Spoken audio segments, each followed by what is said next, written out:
بسم الله الرحمن الرحيم واعلموا أنما غنمتم من شيء فأن لله خمسه وللرسول ولذي القربى واليتامى والمساكين وابن السبيل إن كنتم آمنتم بالله وما أنزلنا على عبدنا يوم الفرقان يوم التقى الجمعان والله على كل شيء قدير. إذ أنتم بالعدوة الدنيا وهم بالعدوة القصوى والركب أسفل منكم ولو تواعدتم لاختلفتم في الميعاد ولكن ليقضي الله أمرا كان مفعولا ليهلك من هلك عن بينة ويحيى من حي عن بينة وإن الله لسميع عليم. إذ يريكهم الله في منامك قليلا ولو أراكهم كثيرا لفشلتم ولتنازعتم في الأمر ولكن الله سلم إنه عليم بذات الصدور. وإذ يريكموهم إذ التقيتم في أعينكم قليلا ويقللكم في أعينهم ليقضي الله أمرا كان مفعولا وإلى الله ترجع الأمور. يا أيها الذين آمنوا إذا لقيتم فئة فاثبتوا واذكروا الله كثيرا لعلكم تفلحون. وأطيعوا الله ورسوله ولا تنازعوا فتفشلوا وتذهب ريحكم واصبروا إن الله مع الصابرين. ولا تكونوا كالذين خرجوا من ديارهم بطرا ورئاء الناس ويصدون عن سبيل الله والله بما يعملون محيط. وإذ زين لهم الشيطان أعمالهم وقال لا غالب لكم اليوم من الناس وإني جار لكم فلما تراءت الفئتان نكص على عقبيه وقال إني بريء منكم إني أرى ما لا ترون إني أخاف الله والله شديد العقاب. إذ يقول المنافقون والذين في قلوبهم مرض غر هؤلاء دينهم ومن يتوكل على الله فإن الله عزيز حكيم. ولو ترى إذ يتوفى الذين كفروا الملائكة يضربون وجوههم وأدبارهم وذوقوا عذاب الحريق ذلك بما قدمت أيديكم وأن الله ليس بظلام للعبيد. كدأب آل فرعون والذين من قبلهم كفروا بآيات الله فأخذهم الله بذنوبهم إن الله قوي شديد العقاب. ذلك بأن الله لم يك مغيرا نعمة أنعمها على قوم حتى يغيروا ما بأنفسهم وأن الله سميع عليم. كدأب آل فرعون والذين من قبلهم كذبوا بآيات ربهم فأهلكناهم بذنوبهم وأغرقنا آل فرعون وكل كانوا ظالمين. إن شر الدواب عند الله الذين كفروا فهم لا يؤمنون. الذين عاهدت منهم ثم ينقضون عهدهم في كل مرة وهم لا يتقون. فإما تثقفنهم في الحرب فشرد بهم من خلفهم لعلهم يذكرون. وإما تخافن من قوم خيانة فانبذ إليهم على سواء إن الله لا يحب الخائنين. ولا يحسبن الذين كفروا سبقوا إنهم لا يعجزون. وأعدوا لهم ما استطعتم من قوة ومن رباط الخيل ترهبون به عدو الله وعدوكم وآخرين من دونهم لا تعلمونهم الله يعلمهم. وما تنفقوا من شيء في سبيل الله يوفى إليكم وأنتم لا تظلمون. وإن جنحوا للسلم فاجنح لها وتوكل على الله إنه هو السميع العليم وإن يريدوا أن يخدعوك فإن حسبك الله هو الذي أيدك بنصره وبالمؤمنين وألف بين قلوبهم لو أنفقت ما في الأرض جميعا ما ألفت بين قلوبهم ولكن الله ألف بينهم إنه عزيز حكيم يا أيها النبي حسبك الله ومن اتبعك من المؤمنين يا أيها النبي حرض المؤمنين على القتال إن يكن منكم 20 صابرون يغلبوا 200 وإن يكن منكم 100 يغلبوا 1000 من الذين كفروا بأنهم قوم لا يفقهون الآن خفف الله عنكم وعلم أن فيكم ضعفا فإن يكن منكم 100 صابرة يغلبوا 200 وإن يكن منكم 1000 يغلبوا 2000 بإذن الله والله مع الصابرين ما كان لنبي أن يكون له أسرى حتى يثخن في الأرض تريدون عرض الدنيا والله يريد الآخرة والله عزيز حكيم لولا كتاب من الله سبق لمسكم فيما أخذتم عذاب عظيم فكلوا مما غنمتم حلالا طيبا واتقوا الله إن الله غفور رحيم يا أيها النبي قل لمن في أيديكم من الأسرى إن يعلم الله في قلوبكم خيرا يؤتكم خيرا مما أخذ منكم ويغفر لكم والله غفور رحيم وإن يريدوا خيانتك فقد خانوا الله من قبل فأمكن منهم والله عليم حكيم إن الذين آمنوا وهاجروا وجاهدوا بأموالهم وأنفسهم في سبيل الله والذين آووا ونصروا أولئك بعضهم أولياء بعض والذين آمنوا ولم يهاجروا ما لكم من ولايتهم من شيء حتى يهاجروا وإن استنصروكم في الدين فعليكم النصر إلا على قوم بينكم وبينهم ميثاق والله بما تعملون بصير والذين كفروا بعضهم أولياء بعض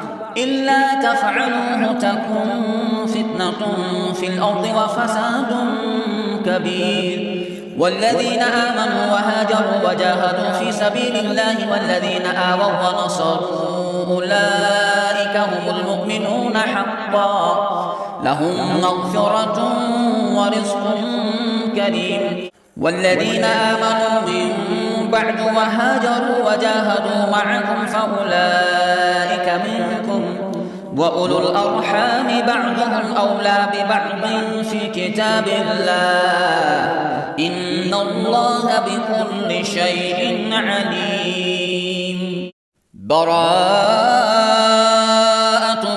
من الله ورسوله إلى الذين عاهدتم من المشركين فسيحوا في الأرض 4 أشهر واعلموا أنكم غير معجز الله وأن الله مخزي الكافرين وأذان من الله ورسوله إلى الناس يوم الحج الأكبر أن الله بريء من المشركين ورسوله فإن تبتم فهو خير لكم وإن توليتم فاعلموا أنكم غير معجز الله وبشر الذين كفروا بعذاب أليم إلا الذين عاهدتم من المشركين ثم لم ينقصوكم شيئا ولم يظاهروا عليكم أحدا فأتموا إليهم عهدهم إلى مدتهم إن الله يحب المتقين فإذا انسلخ الأشهر الحرم فاقتلوا المشركين حيث وجدتموهم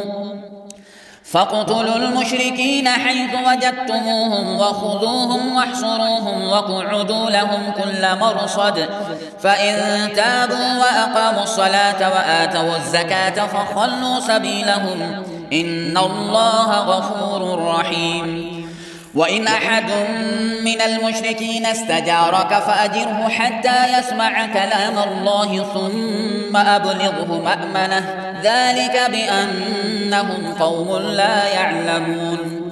كيف يكون للمشركين عهد عند الله وعند رسوله إلا الذين عاهدتم عند المسجد الحرام فما استقاموا لكم فاستقيموا لهم إن الله يحب المتقين. كيف وإن يظهروا عليكم لا يرقبوا فيكم إلا ولا ذمة يرضونكم بأفواههم وتأبى قلوبهم وأكثرهم فاسقون. اشتروا بآيات الله ثمنا قليلا فصدوا عن سبيله إنهم ساء ما كانوا يعملون. لا يرقبون في مؤمن إلا ولا ذمة وأولئك هم المعتدون. فإن تابوا وأقاموا الصلاة وآتوا الزكاة فإخوانكم في الدين ونفصل الآيات لقوم يعلمون. وإن نكثوا أيمانهم من بعد عهدهم وطعنوا في دينكم فقاتلوا أئمة الكفر إنهم لا أيمان لهم لعلهم ينتهون. ألا تقاتلون قوما نكثوا أيمانهم وهموا بإخراج الرسول وهم بدؤوكم أول مرة أتخشونهم فالله أحق أن تخشوه إن كنتم مؤمنين. قاتلوهم يعذبهم الله بأيديكم ويخزهم وينصركم عليهم ويشفي صدور قوم مؤمنين ويذهب غيظ قلوبهم ويتوب الله على من يشاء والله عليم حكيم. أم حسبتم أن تتركوا ولما يعلم الله الذين جاهدوا منكم ولم يتخذوا من دون الله ولا رسوله ولا المؤمنين وليجة والله خبير بما تعملون. ما كان للمشركين أن يعمروا مساجد الله شاهدين على أنفسهم بالكفر أولئك حبطت أعمالهم وفي النار هم خالدون. إنما يعمر مساجد الله من آمن بالله واليوم الآخر وأقام الصلاة وآتى الزكاة ولم يخش إلا الله فعسى أولئك أن يكونوا من المهتدين. أجعلتم سقاية الحاج وعمارة المسجد الحرام كمن آمن بالله واليوم الآخر وجاهد في سبيل الله لا يستوون عند الله والله لا يهدي القوم الظالمين. الذين آمنوا وهاجروا وجاهدوا في سبيل الله بأموالهم وأنفسهم أعظم درجة عند الله وأولئك هم الفائزون. يبشرهم ربهم برحمة منه ورضوان وجنات لهم فيها نعيم مقيم خالدين فيها أبدا إن الله عنده أجر عظيم. يا أيها الذين آمنوا لا تتخذوا آباءكم وإخوانكم أولياء إن استحبوا الكفر على الإيمان ومن يتولهم منكم فأولئك هم الظالمون. قل إن كان آباؤكم وأبناؤكم وإخوانكم وأزواجكم وعشيرتكم وأموال وأموال اقترفتموها وتجارة تخشون كسادها ومساكن ترضونها أحب إليكم من الله ورسوله وجهاد في سبيله فتربصوا حتى يأتي الله بأمره والله لا يهدي القوم الفاسقين. لقد نصركم الله في مواطن كثيرة ويوم حنين إذ أعجبتكم كثرتكم فلم تغن عنكم شيئا وضاقت عليكم الأرض بما رحبت ثم وليتم مدبرين ثم أنزل الله سكينته على رسوله وعلى المؤمنين وأنزل جنودا لم تروها وعذب الذين كفروا وذلك جزاء الكافرين. ثم يتوب الله من بعد ذلك على من يشاء والله غفور رحيم. يا أيها الذين آمنوا إنما المشركون نجس فلا يقربوا المسجد الحرام بعد عامهم هذا وإن خفتم عيلة فسوف يغنيكم الله من فضله إن شاء إن الله عليم حكيم. قاتلوا الذين لا يؤمنون بالله ولا باليوم الآخر ولا يحرمون ما حرم الله ورسوله ولا يدينون دين الحق من الذين أوتوا الكتاب حتى يعطوا الجزية عن يد وهم صاغرون. وقالت اليهود عزير ابن الله وقالت النصارى المسيح ابن الله ذلك قولهم بأفواههم يضاهئون قول الذين كفروا من قبل قاتلهم الله أنى يؤفكون. اتخذوا أحبارهم ورهبانهم أربابا من دون الله والمسيح ابن مريم وما أمروا إلا ليعبدوا إلها واحدا لا إله إلا هو سبحانه عما يشركون. يريدون أن يطفئوا نور الله بأفواههم ويأبى الله إلا أن يتم نوره ولو كره الكافرون. هو الذي أرسل رسوله بالهدى ودين الحق ليظهره على الدين كله ولو كره المشركون. يا أيها الذين آمنوا إن كثيرا من الأحبار والرهبان ليأكلون أموال الناس بالباطل ويصدون عن سبيل الله والذين يكنزون الذهب والفضة ولا ينفقونها في سبيل الله فبشرهم بعذاب أليم يوم يحمى عليها في نار جهنم فتقوى بها جباههم وجنوبهم وظهورهم هذا ما كنزتم لأنفسكم فذوقوا ما كنتم تكنزون. إن عدة الشهور عند الله 12 شهرا في كتاب الله يوم خلق السماوات والأرض منها 4 حرم ذلك الدين القيم فلا تظلموا فيهن أنفسكم وقاتلوا المشركين كافة كما يقاتلونكم كافة واعلموا أن الله مع المتقين. إنما النسيء زيادة في الكفر يضل به الذين كفروا يحلونه عاما ويحرمونه عاما ليواطئوا عدة ما حرم الله فيحلوا ما حرم الله زين لهم سوء أعمالهم والله لا يهدي القوم الكافرين. يا أيها الذين آمنوا ما لكم إذا قيل لكم انفروا في سبيل الله اثاقلتم إلى الأرض أرضيتم بالحياة الدنيا من الآخرة فما متاع الحياة الدنيا في الآخرة إلا قليل إلا تنفروا يعذبكم عذابا أليما ويستبدل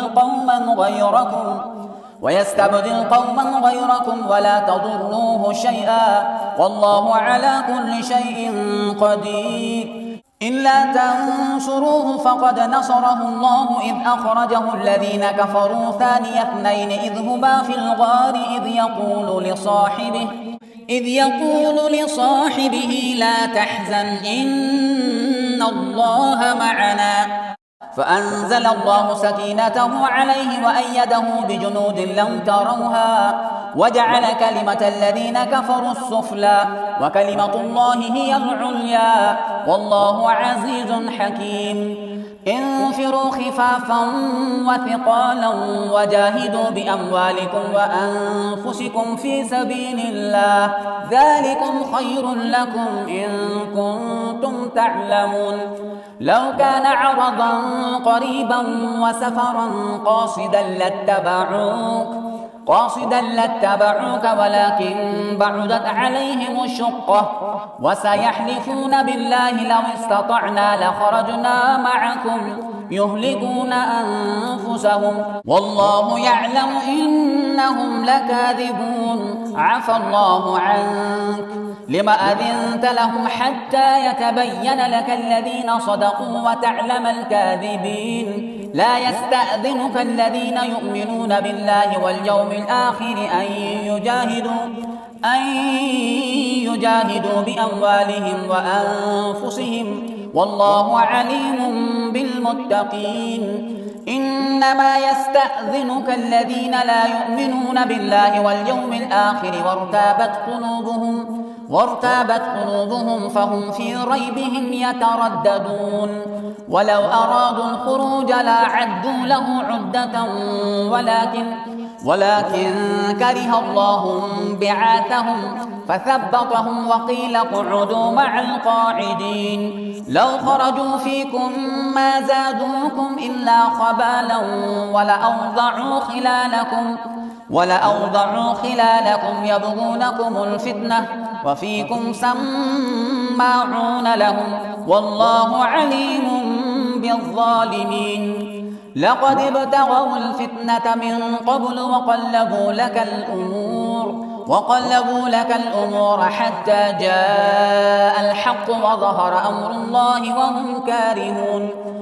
ومنهم من يقول ائذن لي ولا تفتني ألا في الفتنة سقطوا وإن جهنم لمحيطة بالكافرين. إن تصبك حسنة تسؤهم وإن تصبك مصيبة يقولوا قد أخذنا أمرنا من قبل ويتولوا وهم فرحون. قل لن يصيبنا إلا ما كتب الله لنا هو مولانا وعلى الله فليتوكل المؤمنون. قل هل تربصون بنا إلا إحدى الحسنيين ونحن نتربص بكم أن يصيبكم الله بعذاب من عنده أو بأيدينا فتربصوا إنا معكم متربصون. قل أنفقوا طوعا أو كرها لن يتقبل منكم إنكم كنتم قوما فاسقين. وما منعهم أن تقبل منهم نفقاتهم إلا أنهم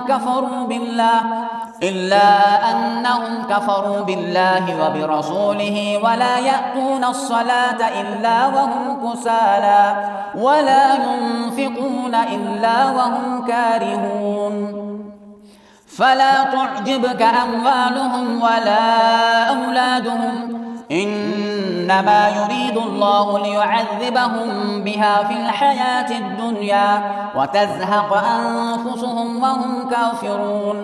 ويحلفون بالله إنهم لمنكم وما هم منكم ولكنهم قوم يفرقون. لو يجدون ملجأ أو مغارات أو مدخلا لولوا إليه وهم يجمعون. ومنهم من يلمزك في الصدقات فإن أعطوا منها رضوا وإن لم يعطوا منها إذا هم يسخطون ولو أنهم رضوا ما آتاهم الله ورسوله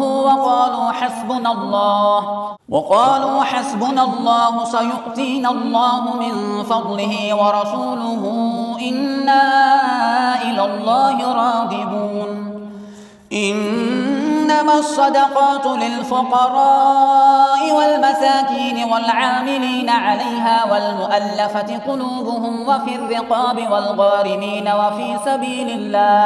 وفي سبيل الله وابن السبيل فريضة من الله والله عليم حكيم ومنهم الذين يؤذون النبي ويقولون هو أذن قل أذن خير لكم يؤمن بالله ويؤمن للمؤمنين ورحمة للذين آمنوا منكم والذين يؤذون رسول الله لهم عذاب أليم يحلفون بالله لكم ليرضوكم والله ورسوله أحق أن يرضوه إن كانوا مؤمنين ألم يعلموا أنه من يحادد الله ورسوله فأن له نار جهنم خالدا فيها ذلك الخزي العظيم يحذر المنافقون أن تنزل عليهم سورة تنبئهم بما في قلوبهم قل استهزئوا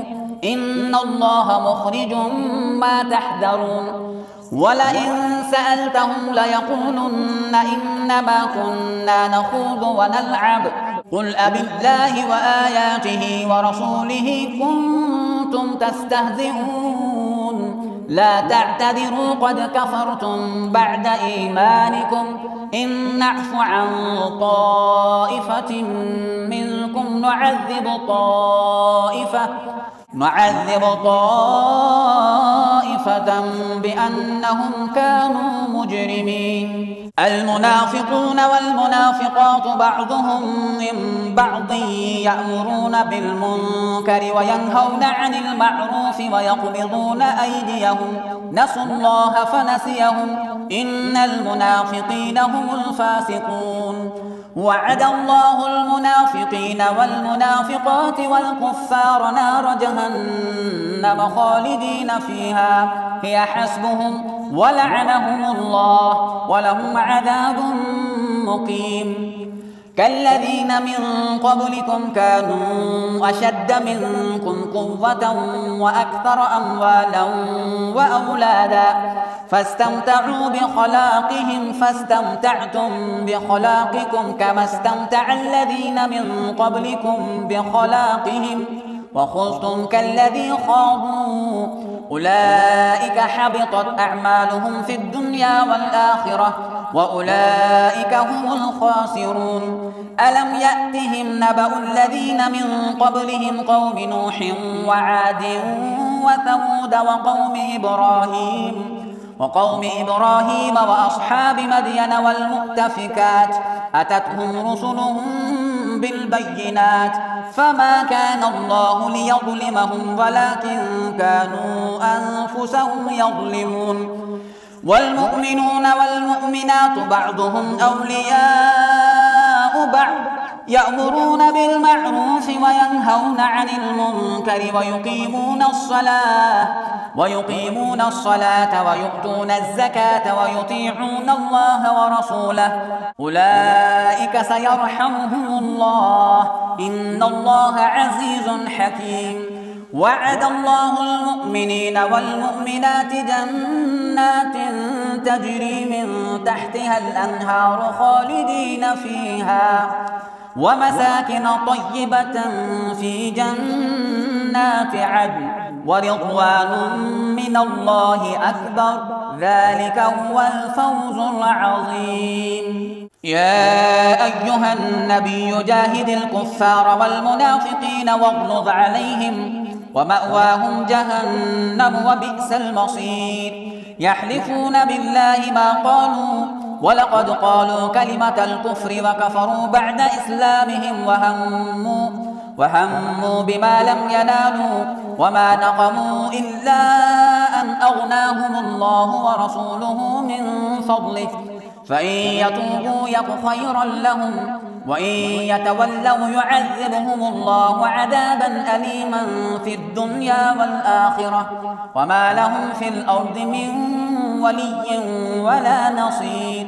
ومنهم من عاهد الله لئن آتانا من فضله لنصدقن ولنكونن من الصالحين فلما أتاهم من فضله بخلوا به وتولوا وهم معرضون فأعقبهم نفاقا في قلوبهم إلى يوم يلقونه بما أخلفوا الله ما وعدوه وبما كانوا يكذبون. ألم يعلموا أن الله يعلم سرهم ونجواهم وأن الله علام الغيوب. الذين يلمزون المطوعين من المؤمنين في الصدقات والذين لا يجدون إلا جهدهم فيسخرون منهم سخر الله منهم ولهم عذاب أليم. استغفر لهم أو لا تستغفر لهم إن تستغفر لهم 70 مرة فلن يغفر الله لهم ذلك بأنهم كفروا بالله ورسوله والله لا يهدي القوم الفاسقين.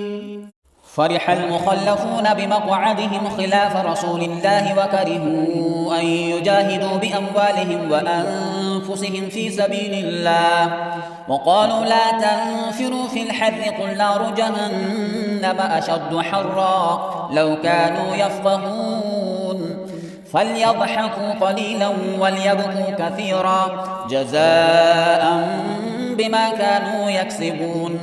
فإن رجعك الله إلى طائفة منهم فاستأذنوك للخروج فقل لن تخرجوا معي أبدا ولن تقاتلوا معي عدوا إنكم رضيتم بالقعود أول مرة فاقعدوا مع الخالفين ولا تصل على أحد منهم مات أبدا ولا تقم على قبره إنهم كفروا بالله ورسوله وماتوا وهم فاسقون.